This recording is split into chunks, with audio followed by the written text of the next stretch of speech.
Hello, everybody. Welcome to Where is the Line, where we explore the gray areas of life. My name is Jane, and I am with my co-host, Sabrina. Sabrina, how are you doing? Hi, Jane. I'm doing well. I know we have a very special guest today, but before we introduce them, I'm joined by my latest purchase here. And Ooh. for those of you that listen to our opener for season three, I've been talking about getting a weighted stuffed animal. So here it hmm Okay, tell us his name. Is it a him or a her? It's a it's a him. His name is Okay. Bonbon, All Spanish for right. marshmallow. So yeah. Oh my gosh. Anyway, I it's brand new. I don't know how I feel about him, but so far so I good. listen, I'm proud of you. It was one of your was it one of your ins for the Yeah, it was year? one of the ins. Yeah, Okay, see, you're in already checking off some 2024. of your ins, and I am still working my way there. So very proud of you. How are you doing? I'm good. I'm good. I am starting to get back into things, going to the office. Good news is we have a very exciting topic today. It's a very sensitive and vulnerable topic, but I'm very excited to introduce our special guest. Before I introduce her, I want to kind of set the stage here. We recognize that today's topic is a very sensitive, very personal, and very vulnerable topic, which is the ups and downs of an IVF journey. We recognize that fertility is such a complex and personal journey, and everybody's journey looks very different. So, the purpose of this episode is not to act as medical professionals or to tell anybody how to approach their experience or journey, but really just to share one person's perspective and experience. And with that said, I want to introduce my friend Sarah Fries. She's a good friend who I met from work. We used to partner and support the same customers. And I have to say, Sarah is one of my favorite people to work with at work, and it's very good to always see her in the Chicago office. But I'll let Sarah introduce herself. Thanks, Jane, and thanks, Sabrina. You're so sweet, and thank you so much for that introduction. Hi, everyone. I am Sarah Fries, and I'm based out of Chicago. And today we're going to talk about my IVF journey, our journey to our son. He's now 15 months old. So I'm going to talk about my experience. We started the process in the fall of 2020, and then we welcomed our son in October 2022. So it was a pretty long, trying process, and learned a lot about infertility, IVF, the ups and downs of it. So I'm excited to share my experience with all of our listeners today. And I do want to preface by saying that the stories and the experience that I share today are unique to me. This is how I felt going through it. This is not a reflection of how everyone in the community feels when they're going through this process. But I will say that the women that I have connected with, a lot of the feelings that I've shared do resonate. So, with that being said, although they're my experiences, you might find a lot that resonates with you, or just even learning, having friends or family members that are going through the process. I think it is helpful hearing someone else's experience of what it's like, because unless you actually walk through it, and really anything in life, it's hard to actually know what it feels like. And so I learn a lot about other people's experience by hearing their stories. So I hope today we can share with our listeners, a deeper dive into what does IVF look like, and what are the ups and downs and the roller coaster of this crazy journey. Yeah, Sarah, first of all, thank you for being here. And we're just happy that you're and thankful that you're open to sharing the story, right? It is a very personal one. And um, it is so common, right? I think I read like 1 in 4 couples struggle with getting pregnant. And so for you to share openly about your journey, and now I have the blessing of such a beautiful child, and it's just that is beautiful, right? And maybe not everyone will get there, but just thank you again for sharing with us. Of So course. yeah, so let's start from the beginning. Can you tell us a little bit more about, like, prior to even going down the route of IVF, like what prompted you and your partner to explore that option? Like, what was some of the first things you explored? Were there other things that you tried or considered? If you could walk us through that. Yeah, no, absolutely. So, for me and my partner, we had been together for almost we were together for about 8.5 years before we got engaged, and then almost 10.5 years by the time we got married. So we had been together for a long time. We had dated distance. We wanted to have a longer engagement. We really wanted to kind of enjoy that process. And by the time we then got married, I was I had just turned 33, so while it feels young when you are looking to grow a family and wanting to have more than one child, you start to kind of feel like, is this, time's not necessarily on my side. So we started to try for a family to grow our family right away, and it just wasn't working. And it used to kind of be with like with your doctors that they say, try for a year and then you can go see a fertility specialist. But a lot of more doctors are a lot more open now. And if you do get kind of pushback from your OBGYN saying try for a year, but you feel like something's wrong, I would encourage you to push back and advocate for yourself. So we were only really a few months in, and I just knew like something wasn't right. And so I ended up getting tested with my doctor, and I was diagnosed with a condition called polycystic ovarian syndrome, and essentially makes it difficult for me to conceive naturally. And that was only a few months in. So if I had waited the whole, 12 months going through this whole process, who knows how much longer it would have taken. And and through that process, given my age, knowing that we wanted to start a family, and then have like the privilege of benefits through work where we could go straight to the most aggressive option, which would be IVF. That is how we decided to get there. And I want to say that going straight to IVF is a pretty big jump. Most people will, they'll try oral medication. Some insurances won't even cover IVF until you try an IUI procedure a few times. And then most people will, if that doesn't work, will end up at IVF. But given the benefits that we have with work, and knowing that it also kind of allowed for like fertility preservation with IVF and being able to bank embryos for the future, that was our initial decision to say, hey, you know what? Let's just jump right to IVF because we can have a baby, we can bank embryos for the future. I'm getting older, and then we can kind of continue on with our life. And that's kind of how I thought about it. I'm like, hey, I got this insurance with IVF, and IVF is supposed to work. It's great. It's just going to be like this great process. Like, let's jump in, and we'll get into it. But there's a lot more that goes into it, and it's not just like this very easy thing that you just say, hey, I want to do IVF and be done with it. So we. But a lot of people don't go straight to it. There's a lot of other steps along the way. But looking back, I'm so glad that we went straight to it because our IVF journey was also very long. Mm. Yeah, that's so interesting. Thank you for laying that out because I personally wasn't even aware that there was other options in between, like IVF, like going to the extreme, right? Going to IVF, like, and I don't think that's talked about enough. Like, what are some of these options? So until you're faced with it, right? Right. Um, so yeah, I'm curious also to know, like, how much did you know about IVF, before you actually explored that option? And obviously, there's the medical side, and then there's the emotional, mental side, right? So, Yeah. like, if you could shed light on both sides, and like, yeah, especially walk us through some of these emotions. And just for Yeah. context, I'm freezing my eggs actually this month, and I'm very, very much feeling nervous. So whatever you can sort of help our Yeah, listeners and myself to like shed light on that for process sure. and sides.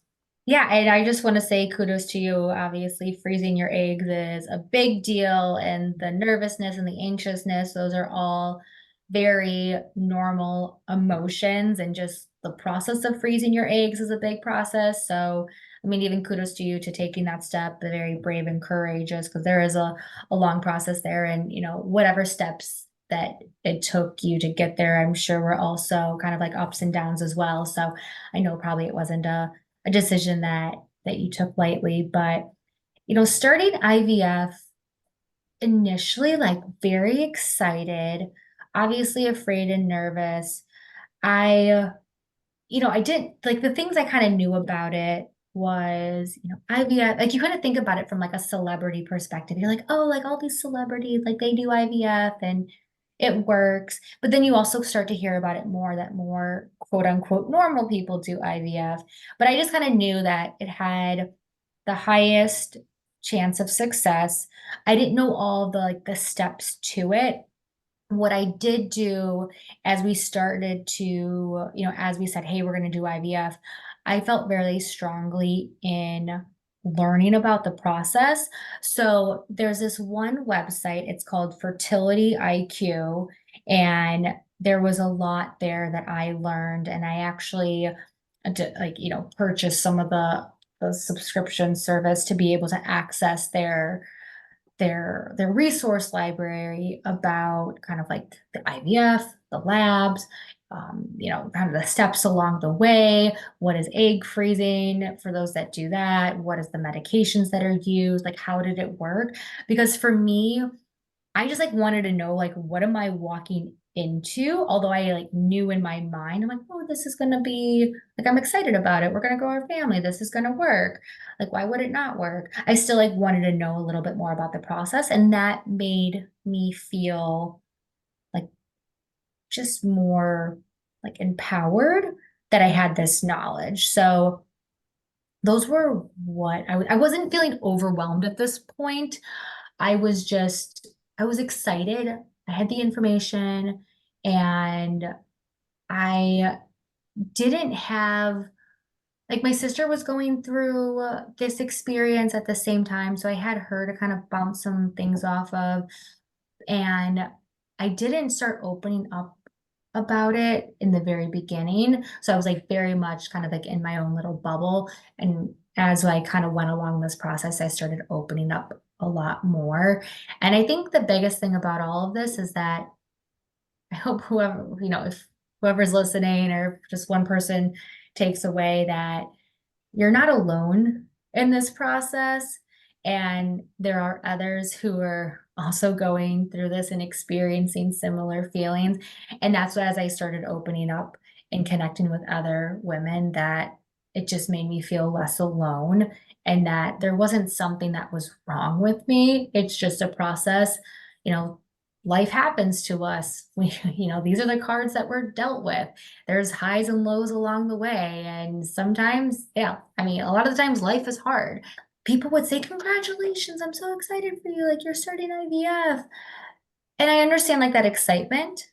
But at the same time, I was thinking, why are you congratulating me? Like, this isn't something that I want to do. Like, this is a medical diagnosis, and this is the treatment, one of the treatment options for this diagnosis. And I think along this process, along the way, there's a lot of this intent versus impact that just because you don't know about it, which is I'm hoping that we're educating our listeners, like the more that you know, the more that you maybe are able to support someone going through the process and just kind of be there. Because a lot of the times you just want someone to be there for you and to listen, and you don't want someone to solve things for you. I never really seen it as a like, yeah, it's a medical like procedure essentially. Like Mhm. it's not, I think I would imagine, this is purely me speculating.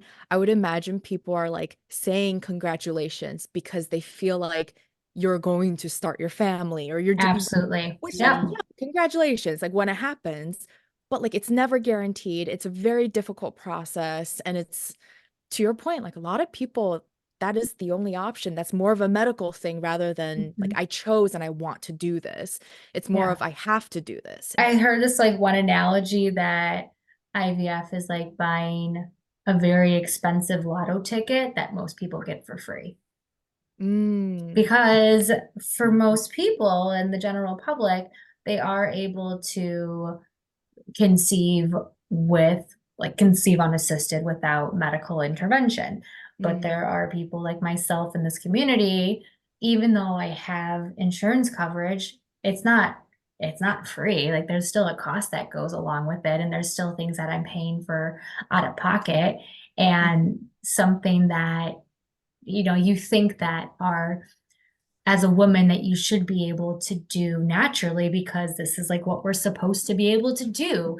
And then when your body fails you, it's just like these weird emotions that you're kind of angry, upset, but they're also thankful that there are interventions in science that can make this happen. I don't know, Sabrina, how do you feel Yeah. about your process?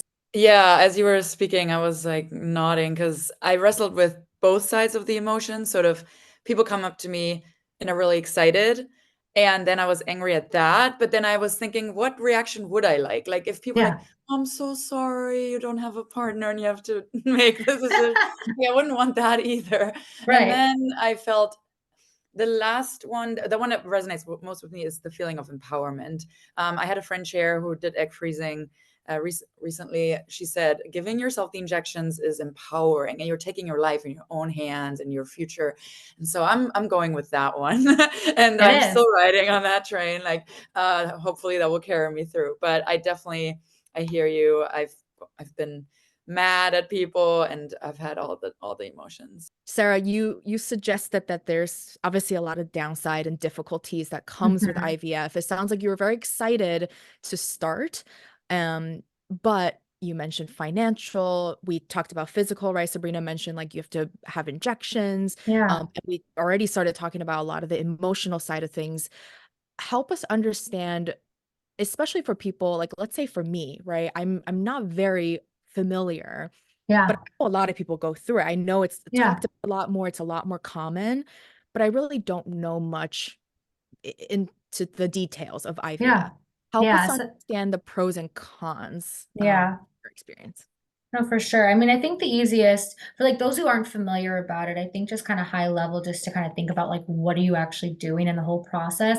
If you think about a woman's normal menstrual cycle, one egg is released every single month, and then whether or not that egg is fertilized, then the menstrual cycle, starts or not starts, depending if the person's pregnant. So what IVF is doing is we're using a bunch of fertility injections, which is what these shots are. And we're basically supercharging the body. We're saying, hey, body, instead of producing one egg, I'm going to try to get you to produce as many eggs as possible. And some women who have diminished ovarian reserve might only get, a few eggs from that cycle. Someone like me who has polycystic ovarian syndrome, I got over 40 eggs in one of my IVF cycles. So Wow. that is very much like on the extreme. I'd say on average, an average IVF cycle is probably going to get you anywhere between 12 and 20 eggs because you're Mhm. using those injections and those meds to basically supercharge. And then you'll have a procedure that will, they force your body then to ovulate, and then the doctor will go in and retrieve those eggs in a procedure that you have to be put under anesthesia. So Sabrina will be going through that entire process to go and to retrieve her eggs. You're being put under anesthesia. It's a twilight anesthesia. So it's a nice nap. And Sabrina, you'll have to let me know how it's like the best nap that you'll get. But still, like it's still anesthesia and you still have to go and you take the day off and it's uncomfortable afterwards. And so in Sabrina's step, when you freeze your eggs, you'll stop right there after the egg retrieval and they'll freeze those eggs. As we continued on, we will then in that process, they will, take my partner. If you don't have a partner, they'll take, if you have a sperm donor or whatever it might be, they'll then take the sperm and they will fertilize those eggs. And the thing that's so hard about IVF is that it's a numbers game and it sucks so bad because let's just use the example of, let's say I get 20 eggs. Well, not all of those eggs are mature. So then by the time, let's say you have 20, and then we say, okay, 18 eggs of those are now mature. Then you have to fertilize those eggs. Let's say now only 15 eggs then fertilized. And Mhm. so there's this there's this funnel that keeps dwindling down. So now we have 15 eggs that fertilize. Well, now what has to happen is they have to grow the eggs that have been fertilized up to day 5, 6, or 7. They have to grow them to the stage called a blastocyst stage. That's when they can freeze the embryo, but it drops off. So let's say maybe you had 15 eggs fertilized, you might only end up with 5 embryos, maybe even less than that, that even make it to the final embryo stage to even freeze. So depending on your diagnosis, I mean, you might have to go through multiple rounds of IVF to even have enough embryos, to transfer. Obviously, it only takes one, but that instance, then you'll freeze whatever embryos make it to the blastocyst stage, and some women will decide to genetically test their embryos because that's another way to reduce the chance of miscarriage after after you transfer the embryos, and that even makes it go down even more. So let's say you ended up with 4 embryos and then you tested them. They typically say that about 50% of your embryos will be genetically normal. So now you're left with 2 genetically normal embryos, which would be fantastic. So that gives you 2 chances to have an Earthside baby. So it's a numbers game, because then they say as well, like, it could take 3 embryos on average to lead to a live birth. And so that's why you'll hear women do multiple rounds of IVF, because it depends on their diagnosis. And so it's a lot of time. Like the appointments, they are inconvenient. They are, usually first thing in the morning. They will then call you or send you a message in the portal telling you, when to take your next injections, what's the new medication dosage, and then when to come back. And you have to then go in for these monitoring appointments, because they're going to monitor how your the follicles, or what hosts the eggs. They're going to monitor what's going on with your follicles and your blood levels to then determine like what goes on next. So it's this incredibly time-consuming process. All of this probably happens from the start of starting injections to the egg retrieval. It's probably about 2 weeks. And so you're kind of in it. And then at that point, if you freeze your embryos, then you let your body kind of come back to more of this steady state. And then you'll do this transfer prep, and it's much less medication, but then you have to get your body ready for transfer, and there's different medications that are used for that. And then there's a process then to go back in, and then you have to transfer the embryo that you created. So, and then you just pray that it works. I went through I did an egg retrieval, went through 3 embryos of tested genetically normal embryos, which is, every single time you transfer an embryo, you have these hopes and dreams, and you think about your future baby, and then to transfer this embryo, and then you have to wait. There's this, just like in a normal natural cycle, if you ovulate, and then if the egg is to get fertilized or not fertilized, there's still a 2-week period from the time that you ovulate to the time that you find out you're pregnant or your period shows up. So it's the same thing that happens. You transfer, and then you basically wait for 9 days to have a blood test that says, hey, whether or not this work. And when it doesn't work, it's the most soul crushing thing, because it feels like all of your hopes and dreams and everything that you just put into that cycle, it's just gone. And it's what we don't hear a lot. And that's what I was not prepared for. I was not prepared for IVF to fail. I was prepared for IVF to work and to bring me a baby, because no one told me that. I mean, you read that it can fail, but no one ever talked. I didn't know people in my network that talked about their failures. Right. And that was probably the worst part about IVF, was all the failures that I had, because now it wasn't exciting. Now this was shitty. This was not fun. Now I have to start this whole process all over again. My first time I had more embryos, so I didn't have to do another retrieval. but still it like then it's in the mental and the emotional, like that for me became harder than the physical. I for me personally, the shots don't bother me. The like it for me, it just doesn't bother me. It's the emotional, it's the mental aspect of the whole process. That's the reality. And I 100% agree with you. I feel like a lot of people go into this IVF process feeling very hopeful because, Yes. like, most of the time you hear success stories and you see, right? You literally see the success story, which is the baby that whoever, has through IVF, but you never talk about the failures. Like, it's one, a lot of people just don't want to talk about it because it's so sensitive and it's like Yeah. sad. It makes people sad. Two, like people are uncomfortable even hearing about it because a lot of times you're like, what do I say? What do I do? How do I comfort my friend or my family? Erin Andrews, who's the sport reporter, I know she shared a lot about her experience, and I can't even imagine having to go like physically to a game and report, or like have these in-person commitments and then have this schedule that you are trying to go around, because at least my schedule is super flexible. Or Tara Lipinski, who is an ice skater who recently just shared her really long IVF journey and process.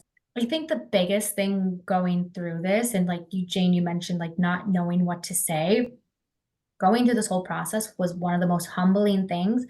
And I think I learned the most about how to approach those that are going through like really hard, shitty times, and to approach them with compassion, to Mhm. approach them with this just like to listen, to acknowledgement. Because the biggest thing in this whole process is that I felt the most supported by those that listened to me, and they would say, you know what? I'm sorry, Sarah, that you're going through this. Really sucks, but you are very strong. I believe in you. Or they would send me a card or whatever it is. Like what was not helpful, and I know we'll get to this, but it's the toxic positivity. Oh, keep going. It's going to work. Just, Mhm. keep a good mindset, and that positive attitude will get you through this. Or the worst is like, oh, just relax and it will happen. I Yeah. mean, would you tell that to someone who, was like as a cancer patient or just got in an accident? Like, just relax and it will fix yourself. Like, no, this is a medical diagnosis. So Yeah. it was just very humbling in terms of like we're all walking through our own journey, like whatever it might be. And in this instance, mine was IVF and the failures of it. But someone might be walking through, really difficult time with their family or a relationship or a medical diagnosis, that whatever it might be, or financial hardship. I mean, we all have something, and we don't have to solution solve for that person. But that Right. was the last thing I wanted someone to do, was like to solution solve for me. Because don't Right. worry, I'm trying to solution solve for myself. I don't need someone else trying to tell me what to do next, because in this time, I just like want to be sad. I just want to grieve. I want to be with my feelings. I don't want to Mhm. think about like what the solution is to this, because right now this just sucks. Right. Mhm. That's very helpful. That's so helpful. And it applies to so many things like beyond So many IVF, right? Like things. people going through any 100%. difficulty, sometimes like they're in it. They are trying to Yeah. solve their own problems. It's not like Yeah. they're just sitting not doing anything.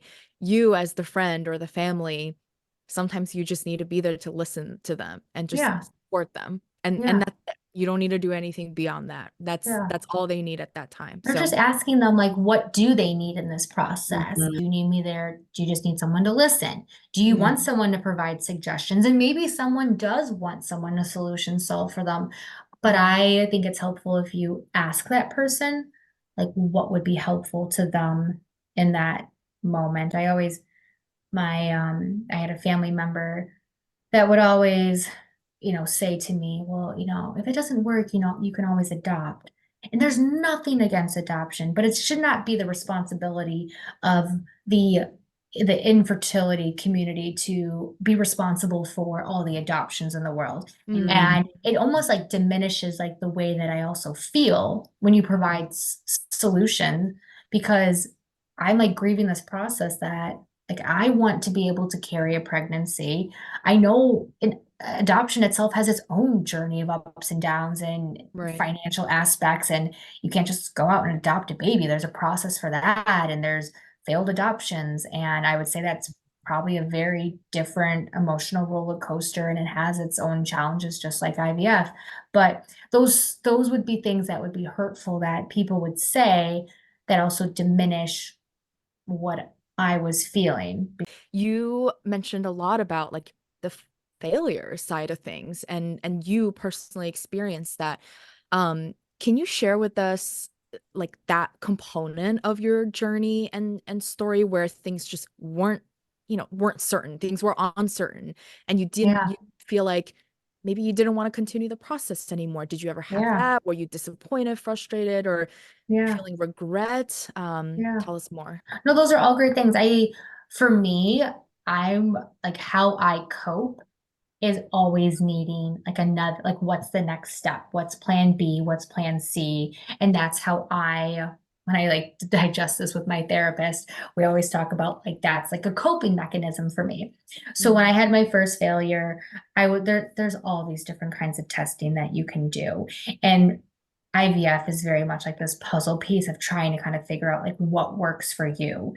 And so for me, I was like, okay, well, this didn't work the first time. Obviously, I had a great retrieval. I have embryos that I banked, but the goal is not to, bank all these embryos. The goal is to transfer an embryo and have it become a live, healthy baby, earth side. Mhm. And this is like where the education and being knowledgeable at the process, I started to get really knowledgeable. I started to learn a lot about, what are some of the different things that could be impacting implantation failure. So I wasn't even like my embryo wasn't even implanting. Like we didn't even make it to first base where we potentially had, implantation and the baby started to grow. Mm. We just like we're striking out. So there's a variety of different tests that you can do. And I started learning about these different tests. I did, it's called an endometrial receptivity test. It tests the receptivity of the lining. I was thinking, well, maybe my timing was off on the progesterone that they give me. And so we made some changes. And, a month and a half, 2 months later, we did another transfer. And even though we didn't, there wasn't any like super big changes, like it still didn't work. And so kind of after that, I like went back and I mean, you can go down the IVF rabbit hole. There's a lot of really great information on an IVF.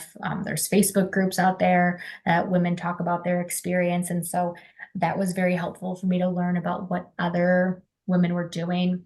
There's an entire Instagram community where women are sharing their story. And I Mhm. learned a lot about like what different options were by hearing other people's stories. And I feel like the more I heard other people's stories, the more I was more inclined to share just like those in my network. And we made some more changes, and by the time we went into our third one, we had some that's I was just like constantly always changing it up. Luckily, I had a doctor that was open to changing things up, that Mhm. he was open to my suggestions. I think that's another thing as well. Like, what clinic you're at, who's your doctor, are they open? Do you have that sort of relationship and contact where they will make changes based on what you're bringing to them? Or are they very much, nope, this is how I do it, and they're gonna like not make any changes? Mhm. During this whole process, I consulted and met with other doctors at other clinics to make sure that I felt like I was getting the best care with my doctor in my current clinic. And women in this community will, if they're having failures, they will switch doctors, they will switch clinics. That's very common. If you're not getting what you need out of your current clinic, then you should feel empowered to switch. It's a very big process because sometimes it feels like you're starting all over again. Mhm. But I learned that the lab's really important. It's not just, I mean, yes, you have to have a good doctor, you have to have a good protocol, you also have to have a lab. A lab is what will grow your embryos, and all of these things kind of work together. And I was learning all of this. And so I ended up staying with my doctor in my clinic because eventually we were making all of these changes. And I mentioned before, it's a numbers game. And so for some people like myself, unfortunately, it was just going to take longer and more tries Mm-hmm. than maybe the average person. Some people, it works on their first try, first transfer, boom, like they have their baby. Some people it's the second try, some people it's the third try. I mean, for us, it was the fourth time that it eventually worked. And I ended up doing a laparoscopic surgery to make sure that inside my uterus looked good. I mean, I did everything. I was leaving no stone unturned. Mm. I ended up seeing a reproductive immunologist. I mean, there are so many things that I can't, even if I tried to talk about it on this podcast, I would confuse everyone because there was just so much that I was looking into. And I think my husband was like, what IVF rabbit hole are you going on today? But for me, like that's how I coped, was by trying to find as much information as possible about this process, because these doctors are busy. You can't just sit down with a doctor and a nurse and like brainstorm like what you want to do. Like you need to like educate, figure out like what others are doing, bring it to your doctor, see if it will work for you. And a lot of the times it's just like trying to find the right protocol for the process that works for you. And so, we had gone through this experience and, had my retrieval in January 2021. All of 2021, we transferred, three chromosomally normal embryos, and none of them stuck. Ended up, well, the third transfer actually, it worked. Another thing we don't talk about is that, it can work, but then we actually ended up having an early loss. So we were pregnant, but then it wasn't a viable pregnancy. So then there's this whole like process of, well, you can get pregnant, but then there's also loss, and you can Yeah. miscarry. That can still happen in IVF. Just because you're transferring a genetically normal embryo doesn't mean you can't have a miscarriage. So luckily for us, out of those three, we only had one loss, but there are some women that go through, so much loss, and that's a whole nother part of it that also is that can be really emotionally draining. But we decided to, in January 2022, we kind of decided to like, let's start all over again. Like, let's do another retrieval, even though we still had embryos. We've only had done frozen transfers before. There is the option also to kind of go through a whole egg retrieval process and then transfer the embryo. They call it a fresh transfer because you don't actually freeze the embryo. You actually go through the retrieval process, make your embryo, and then 5 days later transfer it back into the uterus. It's typically not like the first thing. I guess if you look at statistics, they say frozen transfers have a little bit higher success rate than a fresh transfer, just because like your body's kind of still recovering from the egg retrieval process. But for us, it's what worked for us. We went through this whole retrieval and we did a fresh transfer, and it's the fresh transfer that actually brought us our son. And Wow. through that process, I think it was just like trying different things, but I think it goes to like being able to advocate for yourself, talk to your doctor. What are some of the things that you want to try? Like my doctor was super receptive to trying different things, and it was actually my partner's idea to try a fresh transfer, and my doctor was like, yeah, like why not? We can try it. And I think that's the biggest thing. And like being involved in your care, I think is very important. It's hard to be involved in your care if you don't know what you're talking about, which is why I was like, let me get as knowledgeable as I can about this process, because Mm. I need to know like what I'm dealing with. And if I can talk knowledgeably to my doctor, I just feel like we're on more of the same like playing field versus him just like telling me like what we're doing. It sounds like in this situation, it benefited you because now you know your options more in depth. You were able to speak to your doctor about it more effectively, and you're able to like come in with recommendations for your own journey and in a way take control of the process. Um, I guess to go back to that same question though, did you ever have at any point in this process want to stop or have any sort of regret? I don't have any regret. I I started to get scared at after the third failed transfer, thinking, like, can I not carry a pregnancy? Like, is there something that is like wrong with my anatomy that makes this not possible? And then my mind starts going in a gazillion directions. Am I going to have to explore a gestational carrier? And there's nothing wrong with the gestational carrier. I just like I wasn't mentally there yet. And I feel like that's another grieving process as well, because you still need to grieve, just like I kind of grieve the process of not being able to conceive like without assistance. Then I would have to grieve this whole other process of not being able to carry a pregnancy. There are some women that will go through this process and they will realize that they can't use their own eggs, that they have to use donor eggs. They're grieving the process of not having a baby that is biologically like part of them, maybe part of their partner, but not part of them. And same thing with donor sperm, what it might be. Like I think you still have to kind of go through this grieving process, but I I feel like I was like ready to keep going. I think my partner was, I think we were both getting scared. Like, hey, like, why isn't this working? Because again, like I like stats, I like the statistics, but I also don't like the statistics. And my therapist also said, like, statistics are great if you fall within the stat, but when you fall on the other side, then it's not so great. And so, like, Right. statistically speaking, like after 3 transfers, this is what they say, 3 transfers of genetically normal embryos, you have a 95% chance of having a baby. So the fact that I fell within the 5%, I mean, that's so scary. Like, why Yeah. am I in the 5%? Like, why isn't this working? But there was no reason that, like, we couldn't find a reason that like, why would I not be able to carry a pregnancy? Like, there wasn't anything that was like very obvious. You know, I met women in the community who had done 8 transfers to get their baby, 9 transfers.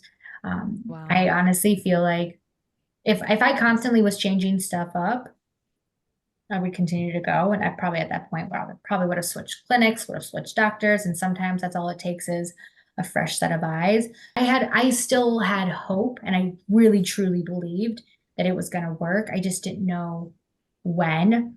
And that's like the most frustrating thing, I think, that your efforts does not equal your results because you can have everything perfect. You can, have the perfect cycle and you can have the perfect everything and the eggs and the lining and whatever it is. Everything can be all perfect and the labs look perfect and it still might not work. Like, while there's a lot of science that goes into this whole process, there's a whole lot of miracle. So I hold on to the miracle of life and that, yes, this is very scientific and it's very cool that we can create a baby and like the embryo outside of the body and then put it back in. There's still a whole lot of things. If you look like what happens to happen during like a pregnancy, it's like wild. And I just like hold on to that hope and miracle that yes, this is science, but there's just so much of a miracle. Oh gosh, Sarah. So yes, I do also agree. Like science is wild, and I'm thankful that there is the technology out there. But I just want to say that I'm just so blown away by your strength and your perseverance and persistence. Because I don't know, I would have probably given up, or a lot of people. So you're just such an inspiration for so many, Well, and thank you. I would hope that there's listeners out there who take that right and don't give up, because it did turn into such a blessing for you. But wow, you really went through everything and Yeah. back. It was That's worth it. I mean, now that he's here, I mean, we look back and we're like, yeah, it was such the journey. I mean, it truly was. It feels like you're at war. It feels like you're at like a battle every single day. And I, I think like some of the hardest thing is that you're still going through your everyday life while all of this is still going on. right. And I think you have to set boundaries.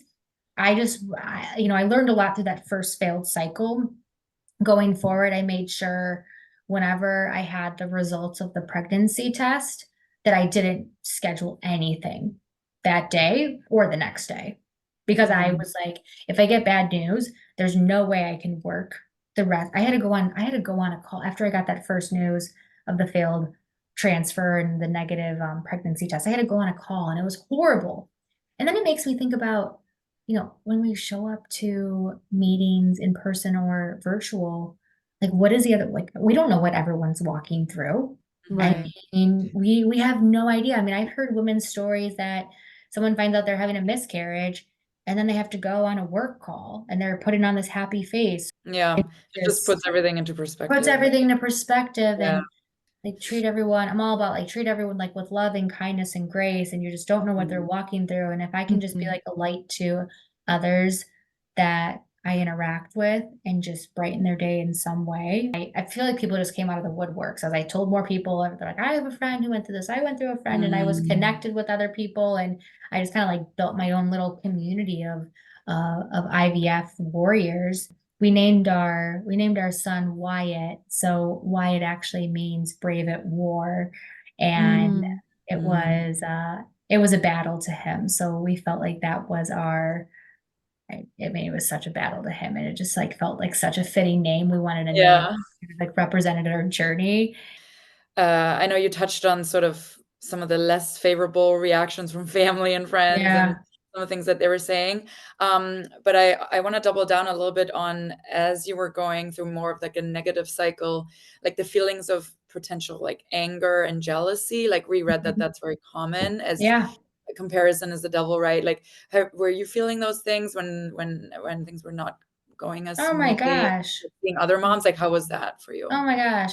It's so hard. And I still find myself to this day being like, while I have our miracle baby here, I'd still, I feel like it's more triggering when, like, not in a bad way, it's just triggering when I find out, someone might be pregnant and, maybe they just recently got married or whatever it might be, or they just, tried on the first time and it happened. Like those, that's still triggering to me. I don't know why. Maybe it's just because of the whole process. But yeah, there is a lot of like it's like these things of like happy for you, sad for me. Like that's Yeah. how it is. Like I'm happy for you, but I had to distance myself, and I think it's okay to like set those boundaries where you are. I had to distance myself. My sister, she had a baby during this whole process when I was, having failures. And I told my mom that I will be there for the baby shower, but I cannot plan it. I can't be part of it. I will be there to support my sister, but I just please like don't include me in the planning. The one thing that I think that I really appreciate is that I have had people in my network that have gotten pregnant, and they'll like send me a text or kind of give me a heads up before they kind of like announce it to like the social media world. I Mm. try to like social media is so great, but I had to like limit the amount of time that I spent on it. Like I said, I would go down like the IVF rabbit hole. There'd be a lot of great information. At the same time though, then you kind of come across the announcements. I think the holidays are very hard for those that are walking Mm. through this journey. Back to school pictures, anywhere where there's like this big congregation of like kids and pictures and being all over social media can be really hard. But just try to kind of like set the boundaries and know that like there's someone else's journey and where they're at is no reflection on where I like where I'm at. It's totally okay to have conflicting feelings about Yeah. something because I think a lot of times we feel guilty if we feel jealousy towards a family or friend getting pregnant, or if we, whatever the situation is, Yeah.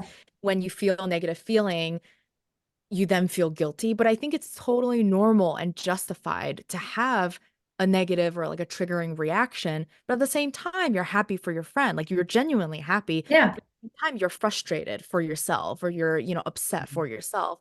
And I just hope our Totally listeners normal. can feel that and know that that's completely okay. Yeah.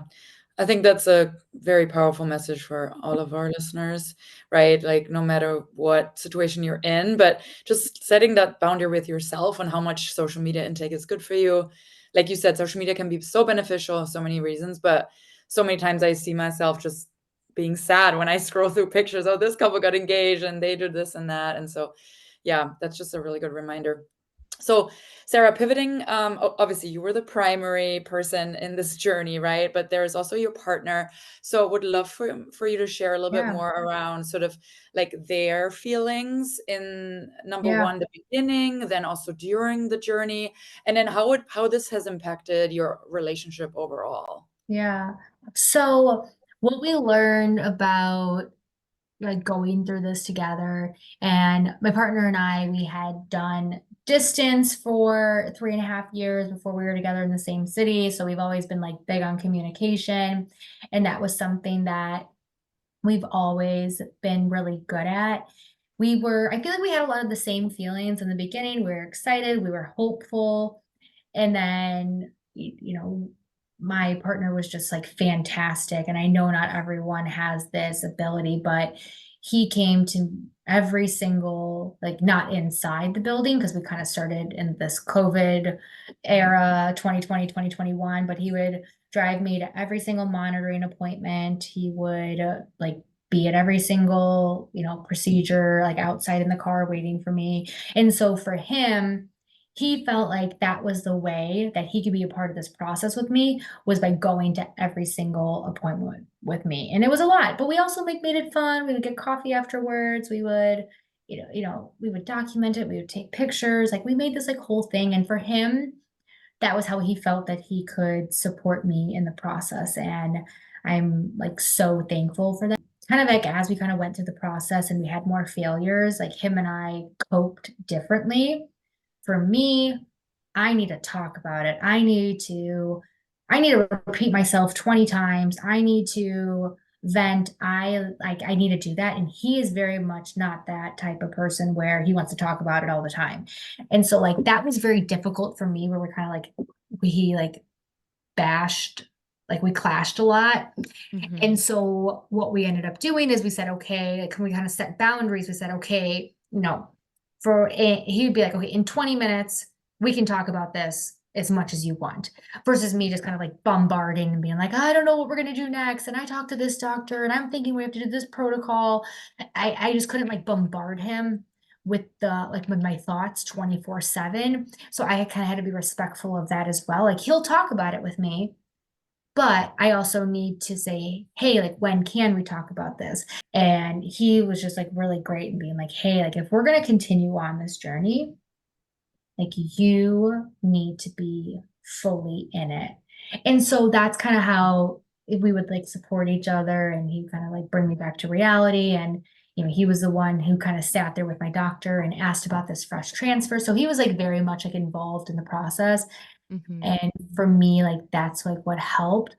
I know we're starting to come to the end of the episode. Sarah, for anybody who is going through this process, whether it's some of our female audience or any of the couples that are going through it together, what are some tips that you can share with them to get through the experience? So what helped for me, so what I kind of mentioned before, like educating yourself as much as possible, because I feel like I can be it's just a lot more knowledgeable. I can ask better questions. I would recommend that. I would recommend kind of throwing all expectations like out the door, because you Mm-hmm. just like never really know. A lot of the process is like hurry up and wait. It's a lot of, you just, like, your body's going to do what your body's going to do, and just like not getting, it's hard not to get frustrated, but at the same time, just, I don't know, have as much fun with it as you can. Like, you're in this like shitty situation, I'm going to say. And so for us, we just try to find different ways to make it fun. There are like so many fun, like the pineapple is a symbol in the infertility community. So I got pineapple socks and I got a pineapple blanket, Oh, and I made a letter board, and I like would be like stims day one, and we would document the journey and take videos and pictures. I'm like, okay, we're gonna make this as fun as possible because this is a really crappy journey. If you're thinking about how to support someone going through this as well, you can always, there's so many fun things on Etsy that you can just type in like IVF's like support gift. Remember, you're strong, and your journey will unfold in the most beautiful way, whatever it looks like for you, it will, like, you will always, I'm like a firm believer, you will always end up right where you're supposed to be at whatever time that is, and just kind of trust the process. Oh my gosh. Thank you so much. You should be a motivational Oh my speaker. goodness, you are I so feel, funny. Oh, oh, I feel so thank at you. peace Thank right you. now. You are so Seriously. funny. I just Oh, learned a lot about the process, and I hope that I can feel one less person feel less alone, because mhm. that's like what gave me hope and inspiration, was just knowing that I wasn't alone. And really that's just in life in general, right? I feel like we're all human, whatever that experience it might be, but I feel like just by being vulnerable and being open, whatever that looks like for you, it's how we kind of, connect and share our stories with each other. And for me, this is just like the journey that we walk through. And I mean, we just love our son so much, and we would do it all over again. I mean, I feel like everyone says that, but we truly would do it all over again. To if it, it led us to him. So we're ever so thankful and blessed. Well, thank you so much. Thank you for being so vulnerable today, sharing all this detail about your journey. And it's just incredible because I feel like you're really helping shed light on not only the exciting and hopeful and empowering side of IVF, but also the difficulty that one may experience when going through this, and not only the physical component of it, but also like heavily the emotional component of going through IVF. So thank you so much. And this is your opportunity to plug anything. Are you working on anything? If people want to reach out, how would they reach out to you? Go ahead. Yeah, I mean, if you want, I mean, I think probably the easiest way to reach out to me, I mean, I work at LinkedIn, so sending me a message on LinkedIn, I'm under Sarah Free. So I've had other people connect with me there and ask me any questions. And I'm not working on anything at the moment, but it's been fun connecting with those that are like currently in the process, or I have friends in my network or even coworkers that, are recently pregnant or just gave birth from, the IVF process. So for me, I love being like a cheerleader and supporter to those that are, walking through this or just need to bounce ideas off of, because so many people were there to help me through the process. So feel free to reach out, ask me any questions. I am always here to connect, and especially, us IVF warriors have to stick together. That's right. Thank you. Thank you for offering your time. And of course, we always want to hear from our listeners as well. Let us know, are you thinking about IVF journey? Was this episode not help you when it comes to getting to know more about the IVF journey? Have you gone through it? What was your experience? We always want to hear from you. You can email us at where'stheline@gmail.com. And remember to subscribe wherever you're listening to us. We are on Apple, Spotify, and Google Podcasts. Thank you. We'll see you in the next episode.